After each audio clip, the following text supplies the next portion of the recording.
আমরা খবর পেয়েছি ভোরবেলা যে দেওছড়া স্কুলের পেছনে দুটো ডিআই বোলেরো গাড়ি আটক করা হয়েছে এবং সেটাতে 12টা বিভিন্ন ব্রিজের গরু আটক করা হয়েছে, পাবলিক আটক করেছে এবং কিছু স্ক্যাটার্ড ইনসিডেন্টও হয়েছে, গাড়ি ভাঙচুর হয়েছে, একজনকে হয়তো একটু মারধরও করা হয়েছে পাবলিকের দ্বারা। তো আমরা আসলাম এখানে, বলে ঘটনার সত্যতা পেলাম।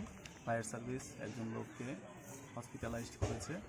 আর এখানে মধ্যে 12টা গরু আছে, গাড়ি দুটো আছে। তো আমরা দেখছি যদি স্থানীয় লোকজন কোনো রকমের অভিযোগ দেয়, সেই অভিযোগ মোতাবেক আমরা এফআইআর রেজিস্টার করব অ্যানিম্যাল ক্রুয়েলটি অ্যাক্টে, অথবা আমরা সুমোটো কমপ্লেন নিয়ে এটা তদন্ত করব। স্যার, গরুগুলো এখন আপনারা কি করবেন? গরুগুলো আমরা ভাবছি গোশালাকে দিয়ে দেবো, কারণ আমাদের রাখার কোনো ব্যবস্থা নেই। গাড়িগুলি স্যার আপনারা কি সিজ করবেন? হ্যাঁ, অবশ্যই সিজ হবে।